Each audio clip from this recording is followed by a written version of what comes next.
Bismillahirrahmanirrahim. Assalamualaikum warahmatullahi wabarakatuh. Kembali bersama Ibu Lina Aliani di SMK Farmasi Purwakarta, IKBM Manajemen dan Organisasi Apotik.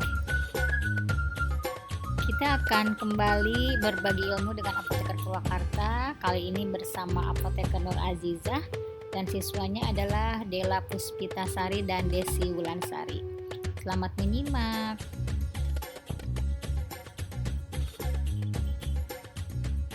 Assalamualaikum warahmatullahi wabarakatuh. Perkenalkan, saya Nur Azizah Zayana.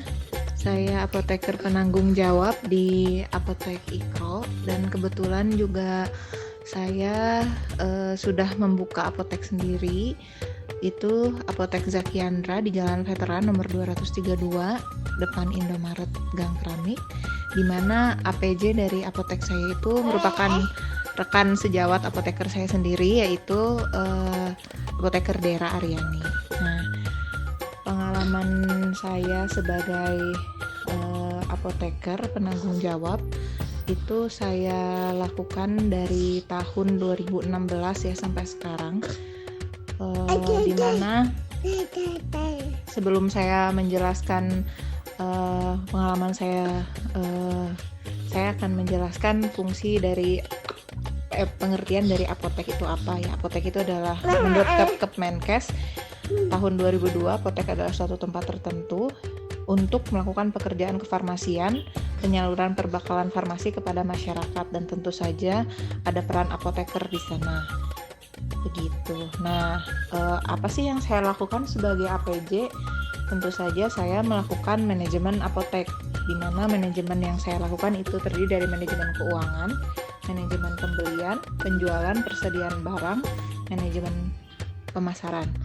Nah, untuk manajemen keuangan tentu saja yang harus dilakukan adalah pengelolaan keuangan, keluar masuknya uang, penerimaan pengeluaran, dan perhitungan farmakoekonomi. Karena kan apotek juga tujuannya adalah untuk memperoleh keuntungan ya, tentu saja harus dilakukan manajemen keuangan. Kemudian yang saya lakukan, manajemen kedua yang saya lakukan adalah manajemen pembelian, yaitu meliputi pengelolaan PBF. Jadi kita harus memilih, pada tahap awal itu kita memilih PBF untuk sebagai rekanan kita dalam melakukan pembelian obat. Tentu saja PBF yang kita pilih adalah PBF yang sudah bonafit, yang sudah jelas ada izin PBF-nya dan APJ-nya. Kemudian kita juga harus memperhatikan sistem FIFO dan FOFO dalam pembelian barang. FIFO itu adalah first in first out, jadi yang pertama masuk itu yang kita jual ke pasien. Kemudian first expire first out, yang lebih dekat tanggal daluarsanya itu yang kita jual terlebih dahulu, seperti itu.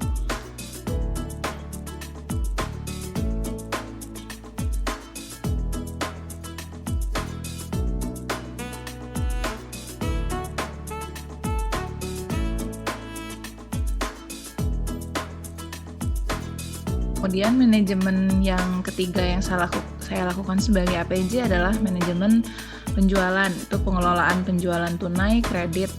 Jadi yang kebetulan yang saya manage untuk manajemen penjualan di Apotek Ikro maupun di Apotek Zakiandra itu tidak ada penjualan kredit ya, seperti halnya pasien BPJS. Jadi kita semua melakukan penjualan tunai, di mana pasien membeli obat yang dibutuhkan kemudian langsung bayar.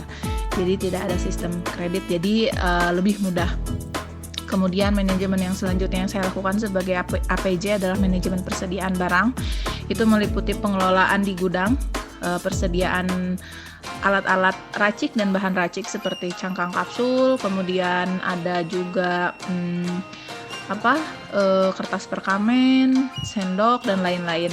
Kemudian manajemen pemasaran itu adalah manajemen terakhir tapi penting, karena apabila kita ingin meningkatkan omset apotek, kita juga harus menjual apa yang kita punya di apotek, itu baik lewat sosial media yang sekarang sedang ya kita saya melakukan pemasaran itu lewat sosial media ataupun dari mulut ke mulut gitu. Jadi manajemen pemasaran juga penting untuk peningkatan omset apotek, dan itu harus dilakukan oleh seorang APJ menurut saya.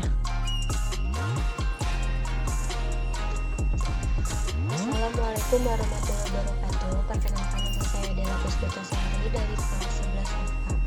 Saya telah menghubungi Ibu Nur Azizah sebagai narasumber saya. Saya telah mendapat ilmu dari pengalaman Ibu Azizah sebagai seorang apoteker. Beliau adalah apoteker penanggung jawab di Apotek Ikro, dan beliau mempunyai apotek sendiri, yaitu Apotek Caciandra.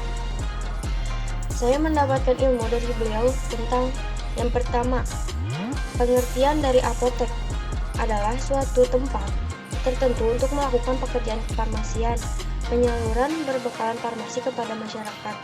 Yang kedua, tentang manajemen apotek yang terdiri dari manajemen keuangan, manajemen pembelian, manajemen penjualan, manajemen persediaan, dan manajemen pemasaran.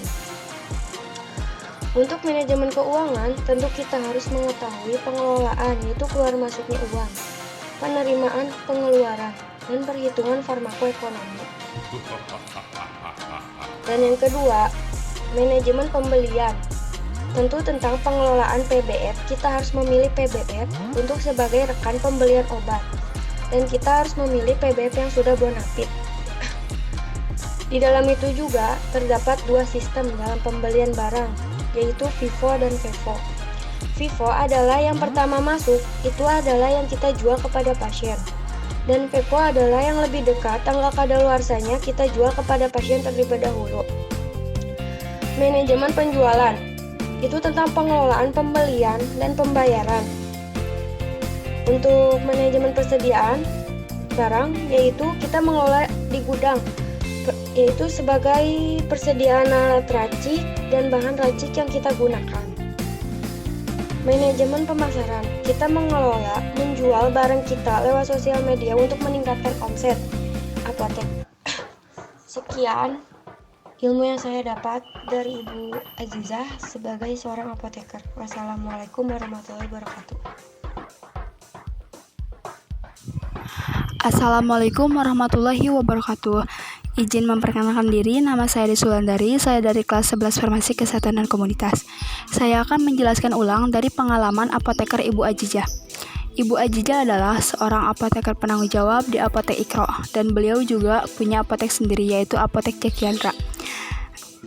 Saya juga mendapatkan ilmu dari beliau. Yang pertama, pengertian dari apotek. Jadi apotek adalah suatu tempat tertentu untuk melakukan pekerjaan kefarmasian, penyaluran pembekalan farmasi kepada masyarakat. Dan yang kedua, tentang manajemen apotek. Apotek itu mempunyai beberapa manajemen. Di dalamnya yang terdiri dari manajemen keuangan, manajemen pembelian, manajemen penjualan, manajemen persediaan, dan manajemen pemasaran. Untuk manajemen keuangan, kita harus mengetahui pengelolaannya, yaitu keluar masuknya uang, penerimaan pengeluaran, dan perhitungan farmakoekonomi. Dan yang kedua, manajemen pembelian. Tentu tentang pengelolaan PBF. Kita harus memilih PBF untuk sebagai rekan pembelian obat, dan kita harus memilih PBF yang sudah bonafit. Di dalam itu juga terdapat dua sistem dalam pembelian barang, yaitu FIFO dan FEFO. FIFO adalah yang pertama masuk, itu adalah yang kita jual kepada pasien. Sedangkan FEFO adalah yang lebih dekat, tanggal kadaluarsanya kita jual kepada pasien terlebih dahulu. Manajemen penjualan itu tentang pengelolaan pembelian dan pembayaran. Untuk manajemen persediaan barang, yaitu kita mengelola di gudang, yaitu sebagai persediaan alat racik dan bahan racik yang kita gunakan. Dan manajemen pemasaran, kita mengelola menjual barang kita seperti lewat sosial media untuk meningkatkan omset penjualan apotek. Sekian ilmu yang saya dapat dari apoteker Ibu Azizah. Wassalamualaikum warahmatullahi wabarakatuh.